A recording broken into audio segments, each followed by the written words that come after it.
Oblivious. This is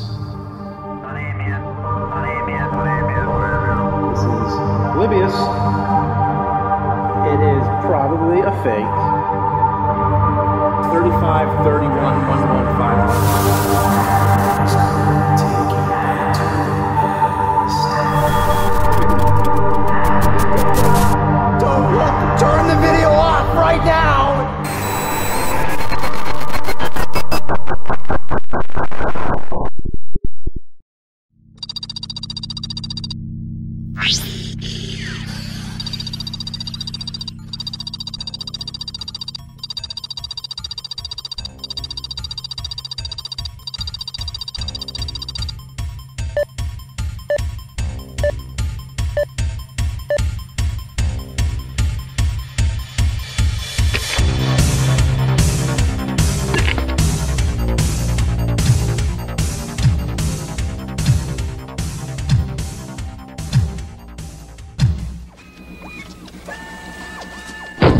Dead or alive.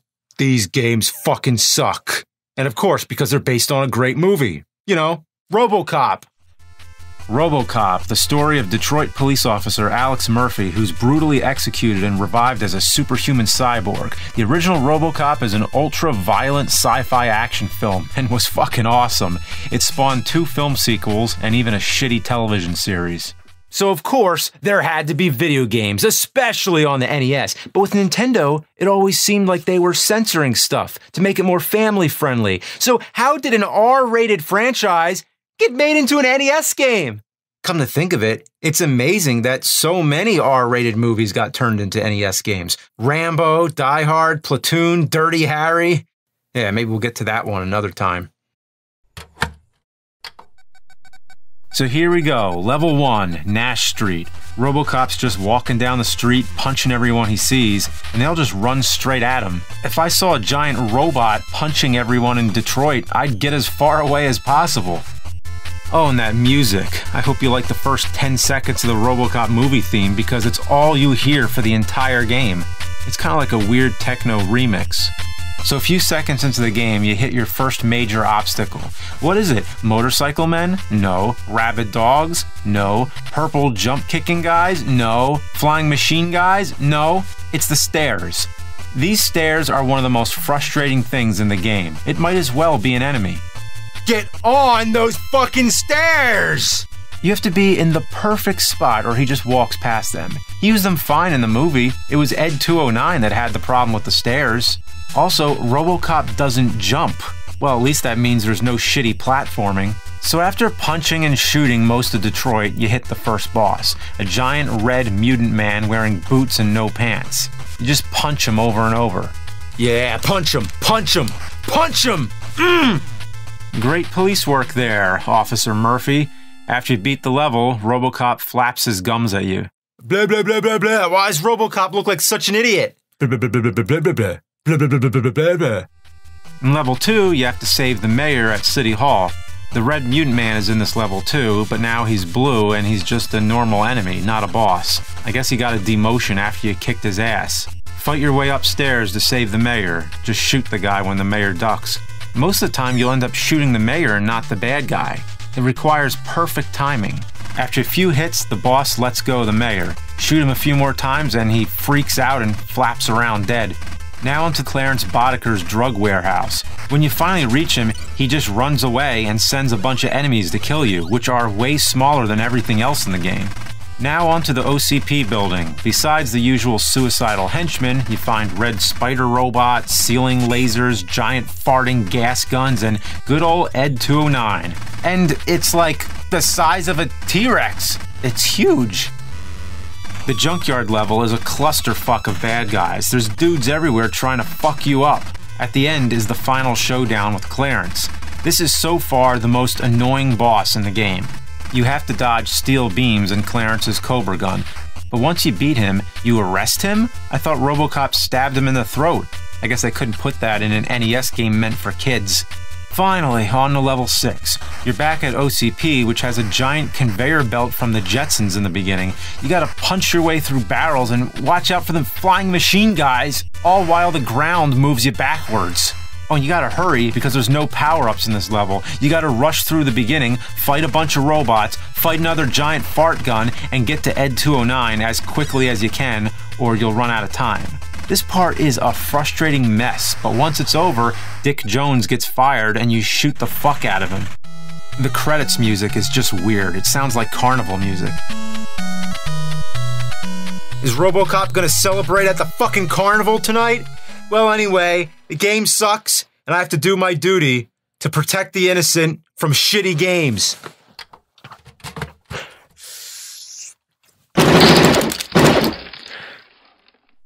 Okay, RoboCop 2. Wait a minute, what's RoboCop so mad about?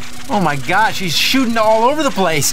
How many bullets does that gun have? Man, let me tell you, if you thought RoboCop 1 was frustrating, get ready. RoboCop 2 is an endurance test. From the very start, you'll be struggling against the game's slippery-ass controls. It's like someone coated all of Detroit in oil.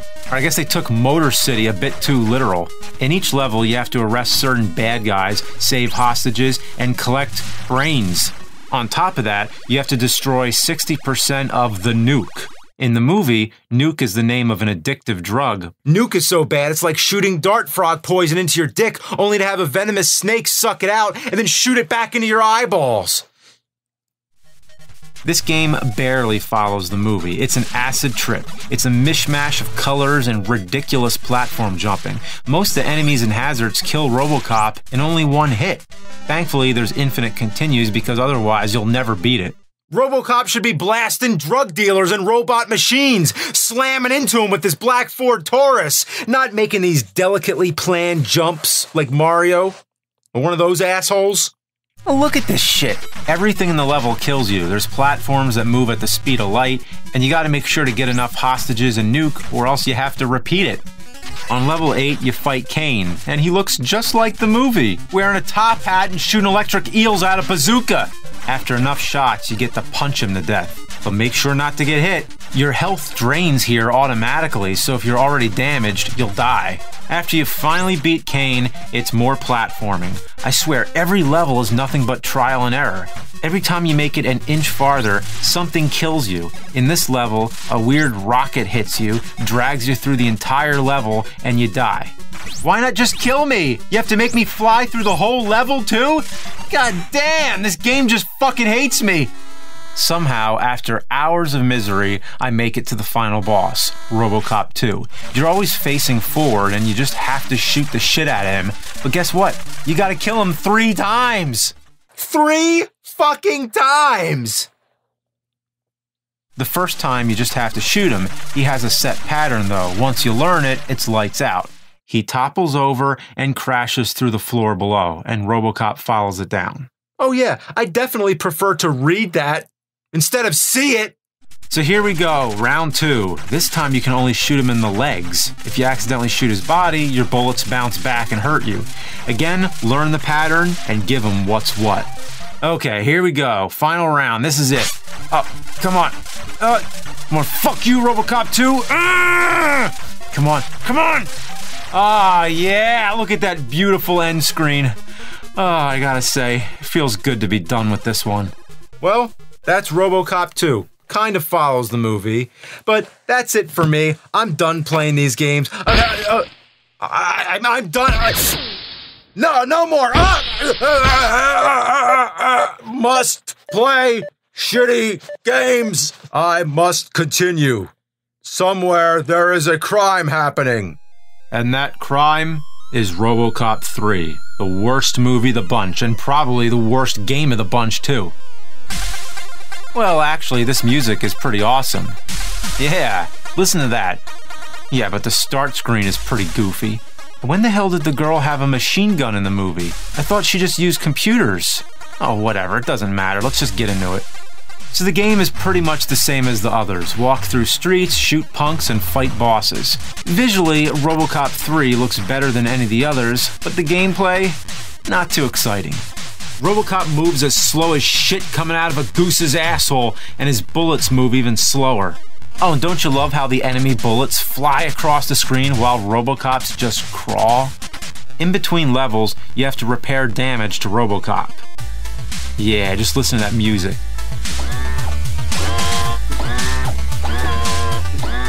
This game has some pretty rockin' tunes, if only they spent that much effort on the actual gameplay. Oh, the platforming in this game is fuck. Every jump RoboCop makes is just barely reaching. Most of the time I fall in the acid, which kills you way too fast. Look at that, I'm barely on the platform. RoboCop must be on his tippy toes. The first boss is one of the ninjas from the movie, but he looks more like Ryo from Ninja Gaiden. He jumps around like an asshole until you kill him. Level 3 and 4 are the same exact level. The only difference is that level 4 is backwards. In level 3, you get the infamous jetpack from the movie, which sucks balls. Imagine that. Level 4, I guess you're out of gas, so RoboCop has to hoof it on foot. Then you fight Ed 209. He's real easy and can't hit you if you're on the platform. Fortunately, you're on the last level. All you gotta do is avoid Scorpion and Sub-Zero and just go to this console. Once all the numbers show up, the two ninjas slice each other's heads off. Oh, whatever, I don't care. I'm done. You know, it wasn't that bad. I'd buy that for $1. No more, though. Anyway, now that I've played all those, my nerd directives have been cleared.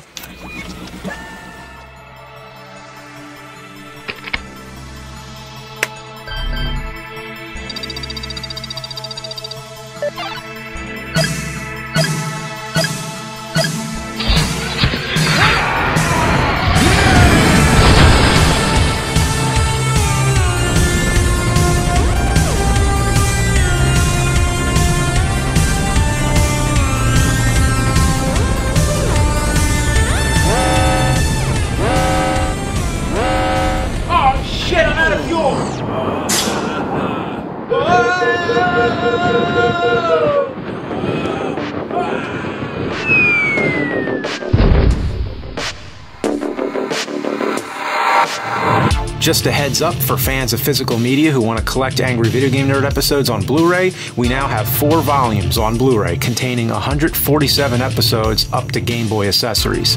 Volume 1, known as AVGN X, crams in the first 100 episodes plus bonus features on 2 discs. X2 continues where it left off with episodes 101 to 114 plus bonus features on 2 discs. The episodes are fewer because that's when they start shooting in HD, so they're presented in their full quality. X3 contains episodes 115 to 140 plus bonus features on 2 discs. Volume 4, Ready for Revenge, is brand new with episodes 141 to 147 plus new bonus features on 1 disc.